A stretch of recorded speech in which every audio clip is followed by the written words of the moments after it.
علمی point number 6، ادعو الى سبیل ربک بالحکمہ والموعظۃ الحسنہ وجادلہم باللتی ہی احسن، بلاؤ اپنے رب کی طرف حکمت کے ساتھ، اچھے واز کے ذریعے، اور جب مجادلہ ہو تو اس کو بھی احسن طریقے سے تم نے لے کے چلنا ہے، یعنی ترکی بہ ترکی جواب، مجادلہ اسے کہتے ہیں جسے آپ مناظرہ کہہ دیتے ہیں آج کل کے دور میں۔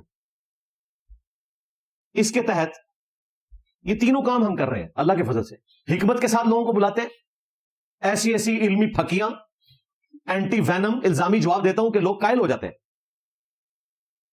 اور اچھے واز کے ذریعے میرے قرآن لیکچر دیکھیں، اصلاحی موضوعات کے اوپر لیکچر دیکھیں، سوشل ایشوز کے اوپر دیکھیں، تو بالکل ڈفرنٹ رنگ ہے۔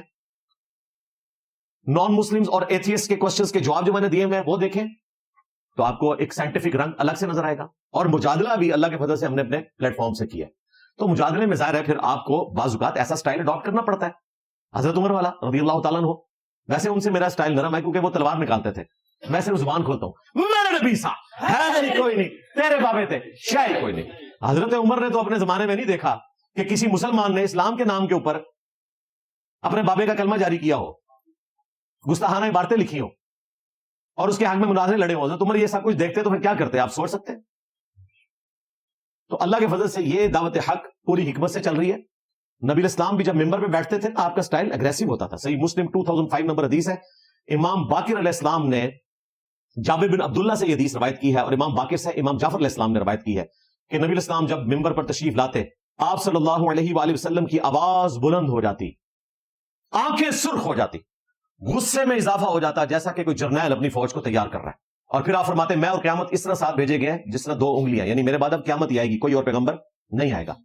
پھر آپ کہتے ہیں اما بعد فإن خیر الحدیث کتاب اللہ وخیر الہدی ہدی محمد صلی اللہ علیہ وآلہ وسلم وشر الامور محدثاتها وكل محدثۃ بدعہ وكل بدعۃ ضلالہ وكل ضلالۃ فی النار۔ تو یہ آپ علیہ السلام کا سٹائل ہے۔ ہاں باقی نارمل گفتگو ظاہر ہے، میں تو میری طبیعت ہی اتنی جولی ہے، ورنہ تو یہ دعوت کا کام اس طرح لے کے چل سکتا ہے کوئی بندہ جس کے اندر غصہ بھرا ہوا ہو؟ غصہ نہیں ہے بھائی، یہ سٹائل ہے، یہ نبی الاسلام کا سٹائل ہے۔ میں نے اکثر کہا کہ شاید افریدی صاحب جب گراؤنڈ میں اونچی آواز میں اپیل کرتے تھے تو ان کی وائف نے کبھی نہیں کہا کہ بھائی گراؤنڈ میں جا کے تمہیں کیا ہو جاتا ہے، میرے پاس تو بڑے اچھے خاصے بیٹھے ہوتے ہیں، اسے پتا ہے کہ گراؤنڈ کا تقاضا اور ہے۔ ہاں وہ چائے اپنی بیوی سے ایسے نہیں مانگیں گے، اور نہ میں مانگوں گا اس طریقے سے، ہاں چائے تو آرڈی سے مانگیں گے، لیکن میدان کرکٹ میں یا علمی میدان میں پھر رٹس تو آپ کو پڑھنا پڑے گا، میرے نبی سا ہے ہی کوئی نہیں، تیرے بابے تھے شاید کوئی نہیں۔ کہتے نہیں جی یہ میرے نبی سا ہے ہی کوئی نہیں، ٹھیک ہے اگلا حصہ نہ پڑھو، نہ آپ تو کہہ نہیں سکتے، آپ کے بابے نے اس سے بڑی بات کی ہے، انہوں رو انہوں پٹو بہ کے۔ امیر معاویہ نے جو حضور کی حمایت میں گھوڑا دوڑایا نا، اس گھوڑے کے ناک میں جو مٹی داخل ہوئی نا، عمر بن عبدالعزیز تو اس کا مقابلہ بھی نہیں کر سکتا۔ یہ آپ کو بتاتے رہے ہیں بچپن سے، ابھی تک بتاتے ہیں کہ جی غوث پاک نے فرمایا کہ جی کوئی بڑے سے بڑا بزرگ ہو غوث کتب ابدال کسی صحابی کے گھوڑے کے قدموں کی خاک کے برابر بھی نہیں۔ تم اپنے بزرگوں کو صحابہ کرام کے گھوڑے یعنی کہ جانور ان کے پاؤں کی خاک سے بھی بدتر سمجھتے تھے، یعنی تم کہتے تھے کہ صحابی کے گھوڑے کے قدموں کی خاک جیسا ہے ہی کوئی نہیں، غوث کتب ابدال تشائی کوئی نہیں، تم تو جانوروں سے بدتر سمجھتے تھے اپنے بزرگوں کو۔ اس وقت تم نے غوث پاک کو کیوں نہیں کہا کہ جی آپ بزرگوں کو جو جانوروں کے پاؤں کی خاک بتا رہے ہیں؟ اور میں کیا کہہ رہا ہوں، میرے نبی سا ہے ہی کوئی نہیں، تیرے بابے تشائی کوئی نہیں۔ میرا نعرہ تو بہت سافٹ ہے، یا کہو کہ تمہارا بابا غلط کہہ کے گیا تھا، اور 100% غلط کہہ کے گیا تھا، کیونکہ کوئی آج کا مسلمان بھی کسی صحابی کے گھوڑے کے قدموں کی خاک سے بدتر نہیں ہے۔ کیوں؟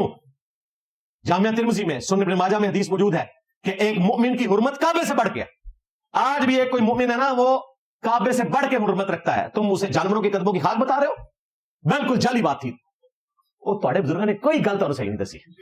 ہاں لیکن میرے لیے فائدہ ہو گیا کہ میں نے تمہارے منہ پہ وہ کالک مل دی ہے کہ تم کہتے تھے کہ صحابی کے گھوڑے کے قدموں کی خاک جیسا ہے ہی کوئی نہیں، غوث کتب ابدال تشائی کوئی نہیں، قرآن و سنت کے بالکل منافی۔ اور میرا نعرہ تو ایمان کی بنیاد ہے۔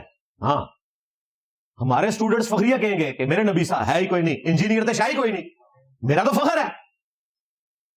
اور اگر کسی کو تکلیف ہوتی ہے اس کا مطلب ہے کہ وہ اپنے بابے کو رسول اللہ کے مقابلے پہ سمجھتا ہے، اور یقیناً تم سمجھتے ہو، ان کے ناموں کے کلموں کو تمہارے بزرگوں نے انڈورس کیا ہوا ہے۔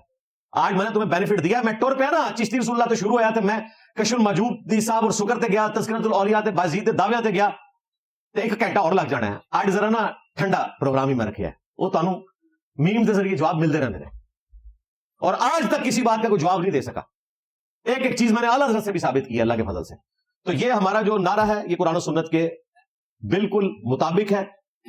اور اگر کوئی اس کو نہیں مانتا تو اس کا مطلب یہ ہے کہ پھر وہ نبی کے مقابلے پہ اپنے بابوں کو بڑی شے مانتا ہے.